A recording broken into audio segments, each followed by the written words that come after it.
uncertainty to the market is like rain on a Texas road.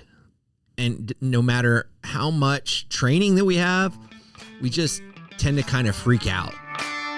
Do you want a wealthy retirement without worrying about money? Welcome to the Retire in Texas podcast, where you will discover how to enjoy your faith, your family, and your freedom in the state of Texas. And now, here's your host, financial advisor, author, and all-around good Texan, Darryl Lyons.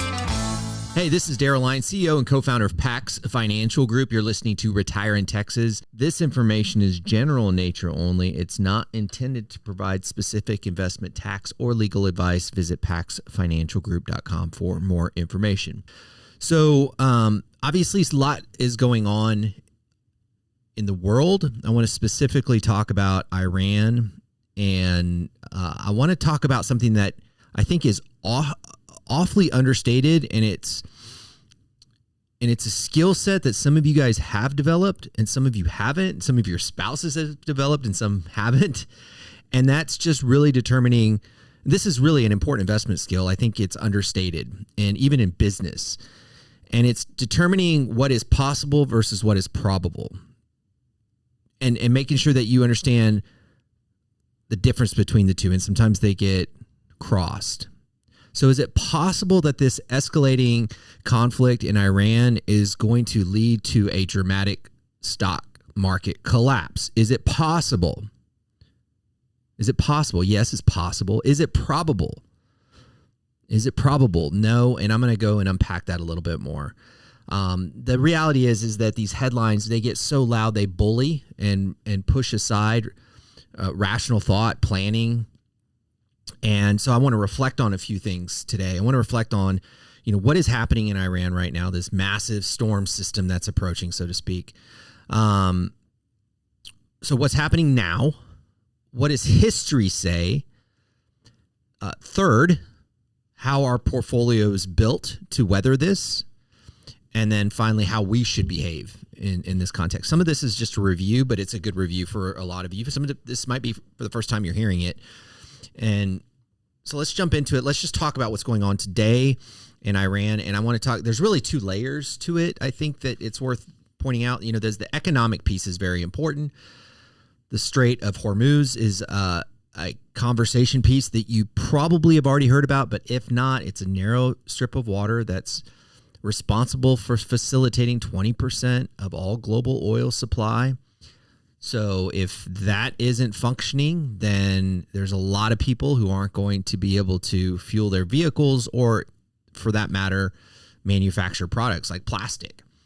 So it begs the economic question that everyone's asking is, will, as a result of constricting this waterway because of global conflict, will oil prices spike? So these are economic questions. Will shipping slow down? We've all seen this shipping story before in some degree. A lot of people believe that was the catalyst for the inflation that we dealt with over the last several years. Will inflation come back? And then, of course, how does interest rates play into this? Because the Federal Reserve uses that interest rate lever to either accelerate or decelerate or do whatever it needs to do to manage the economy. Questionable whether it works or not, but regardless, this potential roadblock of oil in the Strait of Hormuz is problematic, and I think people are just, and economists and managers are just trying to digest to what degree is it problematic, getting their head around that. So that's the economic piece. And there's layers to that. Then there's the sentiment piece, which is the headline risk. And so these alarming headlines are interesting to me because you have institutional investors, which are just the big institutions, think BlackRock, think Goldman Sachs. And then you have retail investors, people who trade online. The retail investing group has grown over the years. So when headlines happen, this is not always the case, but retail investors may be a little bit more emotional than institutional investors. And so that could certainly cause some unwinding of the markets and causing some market sentiment, causing the market to go down a bit. It's very emotional because whether you're retail or institution, you're collectively the market, and the market does not like uncertainty. Uncertainty to the market is like rain on a Texas road. And no matter how much training that we have, we just tend to kind of freak out. And if you've been on all you have to some degree been on these roads, and you're like, man, people do not know how to drive in the rain. And it's the same with the market. When the market sentiment kind of goes haywire, and it's usually measured by something called the VIX index. So you can actually measure this. You just don't know what's going to happen. You don't know if there's going to be this kind of what you call capitulation, where, one guy sells and then somebody else sells and then somebody else sells, and then it just kind of has this rolling effect. Doesn't necessarily concern me altogether, but it's something that does happen. And you just kind of have to weather through those moments where people freak out. You just can't be one of them. But that's just what happens. And market sentiment is something to pay attention to. So you have the economic piece of where we're at today. And then you have the sentiment piece, where is there going to be a catalyst where people just start selling, kind of a bank run? In those moments, you just have to breathe and let it kind of play out. I'll talk further about it, though, so I just won't leave it there. But let's talk about the second, I guess, my reflections on this. How has the market historically handled chaos? There's a lot to say about this, so I'm trying to synthesize it in such a way that it's not overwhelming to you guys. But it actually has less impact than you might think. You've got to take into consideration one of the most historical events in our nation history, and that's December 7th, 1941, Pearl Harbor. What happened the next? Yes, the stock market was around then, but what happened the next day? How much did the market crash the next day in Pearl Harbor? A surprise attack, global war beginning, already tensions there. What did the market do? How far did it fall the very next day? It fell 4%. I thought you were going to say 40%. It fell 4%. What about another big event? Many of you guys know where you were on this date. This was in 1963 when JFK was assassinated. Did the market fall 30% the next day? 20%? It fell 3% the next day.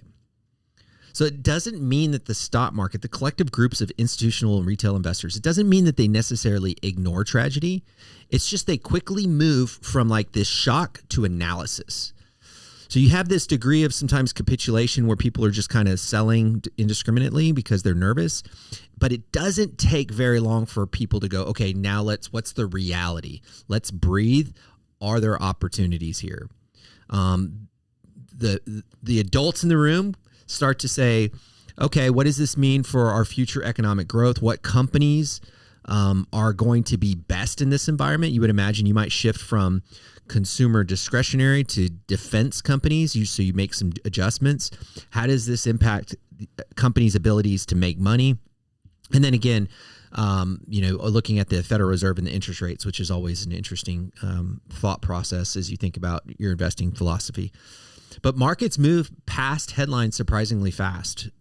So we know this to be true, that uncertainty is a certainty. It's inevitable. And so the reality is when you first started investing, whether you made this conscious decision or not, when you first started investing, you actually were making a vote of confidence, a vote for optimism.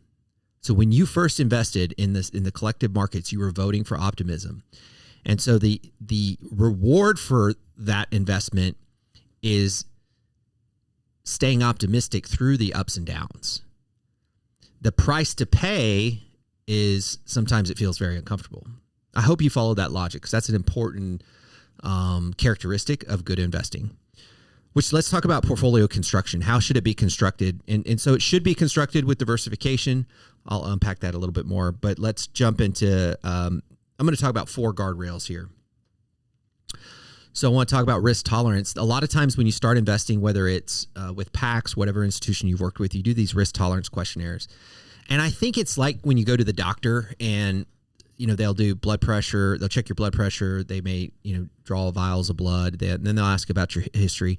The risk tolerance questionnaire is one attribute to create paint a picture of how the portfolio, your investment should be constructed, but it just is one attribute. There's many, many faults with risk tolerance questionnaires. They're just, very much art versus science. I've done thousands of them over the years, and so I'm not a critic altogether, but I don't place a ton of weight. There is a regulatory piece that is necessary. So the regulatory bodies that allow people to invest in this regulated market demand a risk tolerance questionnaire. They don't demand that it's perfected. They just demand that it exists. So they always have to be built. But if I could read into them in isolation, many of them will tell me a story about somebody's willingness to navigate the markets. The problem with them is that's your willingness in a given point in time. And then when the time occurs, the market goes crazy. I don't know if that risk tolerance really matters. All that to be said, it still plays a role. And so as you build out those risk tolerances, questionnaires, you'll find that your advisor oftentimes will revisit that and say, hey, you are 60% stocks, 40% bonds based on your risk profile, which leads me to the next one. And this is in terms of portfolio construction. Actually, let me double click on the last point. Your portfolio construction is often a byproduct of your risk tolerance, yes, but you can change that over time as you start to learn and get new information. So don't forget that. Because much of your portfolio's growth is very likely going to come from the stock portion, because stocks historically have done significantly better than bonds over multiple time periods. And so you want to have that stock position in your portfolio. To me, I mean, and generally speaking, I want it to be a good chunk of your money. If I could have every single one of our clients in 100% stocks, I would, but that's not the reality. People have different time horizons. But I just have that much conviction that owning good companies over an extended period of time with managers who have incentives to grow the company based on the track record of the stock market is probably going forward going to be one of the better places to be. I say probably because I can't guarantee anything. But I really enjoy and appreciate the stock market, and so I want clients to have a good chunk of their money in stocks. But the risk tolerance sometimes will say, no, we need to dilute it a little bit. And the one thing you don't want to do is you don't want to get in and out of the stocks. In fact, I'm looking at a chart from Invesco. I'll put this in the client notes. If you would have invested $100,000, again, I don't like to use a lot of numbers, but I am on this one. If you put $100,000 in the stock market represented by the S&P 500 in 1994, then if it had averaged 11%, again, I'll put this so you can have all the disclosures. I have all the disclosures here that you can't see, but I'll put those in the show notes. But $100,000 in 1994 at 11% rate of return, fully invested, not messing with it, not switching money lanes, would be worth about $2.2 million. But had you missed the 10 best days just by fiddling with it because you were freaking out, just the 10 best days, it'd be worth $1,041,000. So just by missing the 10 best days by fiddling with your money when you freak it out, that's $1 million of disruption. So it's a real issue. It goes on to say in this chart, it's a fascinating chart by Invesco. I've seen this before, but this is another iteration. If you'd have missed 60 best days, your 100,000 would have not been worth 2.2 million like it should have been, but would have been worth 121,000.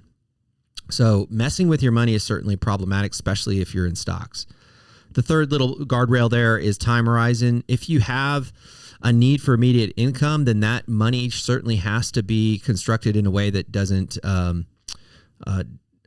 cause problems. In other words, if you are taking withdrawals from your money and the market crashes and you need money to pay your bills, that's eating your seed and makes it hard for that money to come back. So typically we like to bucket money. But if you look at a lot of your money, I think you'll be surprised that a lot of your money has a much longer term time horizon than you think. You say, well, I'm retiring next year. Yeah, you may be retiring next year, but not all of your money is going to be needed for income immediately. So you do have a longer time horizon than you might give yourself credit for. And that should give you a permission slip to invest a little bit more in the stock market versus the other markets that are out there. And then finally, I'll say diversification is another one of those guardrails. As you think about your portfolio, we think about it as like a core satellite where you have a core model and then you satellite it with things like private equity, private debt, things like that. You want your international exposure, especially in times like this, to be probably 20%, although I've seen it 15 to 25. In 2010, we were 50-50. But I want you to make sure that you do have a portion of your money in international equities. And again, that needs to be tempered. And then if you do have more bonds, then the idea for you've said, if the market crashes, I want to fall off the porch, not the roof. And so that's what bonds are intended to do, to kind of soften the landing. So I had 4 reflections. This is the 4th reflection. I know I've gone a lot of places here, but the 4th reflection I have is how you should behave in this environment. First of all, I said this before, don't switch money lanes. I just talked about that with those charts from Invesco. That'll really mess you up, especially when you start to freak out and you see headlines and these types of international events. They do tend to freak us all out because they're all different. And even as much as we like to reference historical events and we always say, well, we don't always say, many people say this time it's different. That phrase causes people to make decisions that are often justified, but very dangerous. So how should we behave? I think it's just being very careful of switching money lanes, just like you would switch lanes in Austin and only end up in a slower lane. The other thing to think about it, and this is, I think, important piece, is that active managers play a role in making the market make sense. Now, your portfolio might be all passive. I'll get into that in another show. Passive, you usually have lower costs in your investment strategy. Frankly, many of you probably have passive, so we can kind of lower the cost. But some of you guys might have active managers, and those active managers go shopping during chaos. I know Goldman Sachs just came out with an article that said that that geopolitical driven market dips may actually be opportunities to buy quality companies at better prices. So there's plenty of active managers that go shopping, and that's why the market works. So when it goes down, people buy when it's on sale, and that's why it comes back. Your goal in all of this is, if you have active managers, is to allow them to do their job. If they're passive, then you've decided that you want the lowest cost possible, and you just need to weather this through. So the original question: is it possible that these escalating tensions will lead to total market collapse? Yeah, yes, it's possible. Is it probable? I don't know. History suggests otherwise. Markets, they just survive wars, economic crisis. They survive pandemics. People still need, the reason they do is because people still need tires and toilet paper and iPhones, and they go to movies and, we buy stuff. And so because we still buy and consume things, the market tends to weather these events. And it's just important that we have built up some resilience. We've diversified. We have proper perspective, long-term planning, and we're wise in the decisions we make. I think that it bodes well for being a financial advisor, because we really love walking alongside of you guys during these times, and we want to hear from you. If you're struggling or concerned, we want to make sure we talk through these things. So be sure to reach out to your financial advisor, just have a conversation, and just make sure that things are aligned given the volatility, and having a better understanding of your money does help you weather this. But most importantly, as I land this plane, you think different when you think long-term. Have a great day.